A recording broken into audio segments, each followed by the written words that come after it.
School Finance Video 4, COVID. The pandemic caused by the COVID-19 virus has changed many aspects of public education in Michigan. In addition to the immediate need to develop distance learning plans, schools are also planning for a big financial challenge. Here's how COVID-19 is impacting school finance in our state.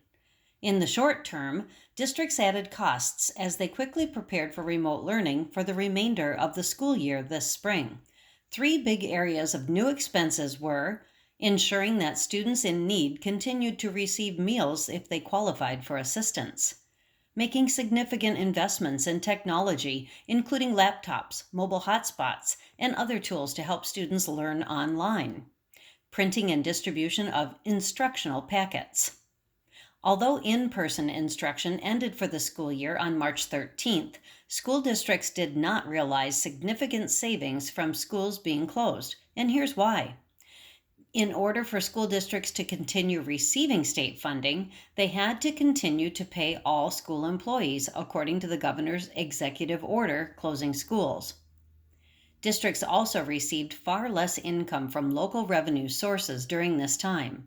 Some of these sources include gate receipts from athletic events, pay to participate fees for extracurricular activities, and revenue from fee-based childcare and preschool programs. Districts will see some cost savings from expenses like utilities, bus fuel, substitute teacher costs, and school and office supplies. But since the school year was nearly completed, the savings from these areas will be pretty small.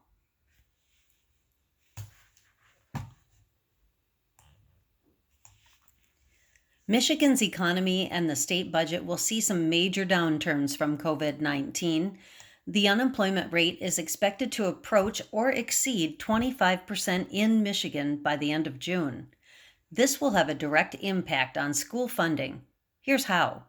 The University of Michigan estimates tax collections for the state will be down by $2.6 billion in 2019-20. $3.2 billion in the year 2022. One more time. $3.2 billion in the year 2021 and $2.2 billion in the year 21-22. State school aid fund revenues are expected to be close to $1 billion less than what was expected in January at the last official state revenue estimating conference. The total discretionary state budget is about $25 billion. $13 billion of that funding is for K-12. $13 billion of that funding is for K through 12 public schools. The reduction in revenue is expected to be $600 to $700 per student. On average, Kent ISD districts had a 1.5% surplus in their operating budgets last school year. Let's try that again. On average, Kent ISD districts had a 1.5% surplus in their operating budgets last school year before COVID-19. A sudden reduction in state funding will result in immediate shortfalls in local district budgets.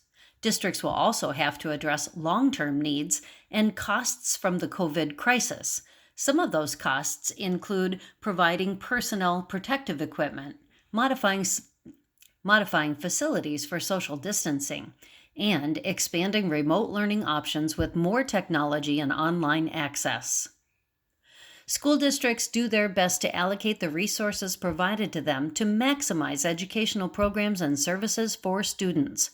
Without significant federal assistance, difficult decisions will have to be made by districts, which could impact educational programs for students. For more on school finance, go to kentisd.org.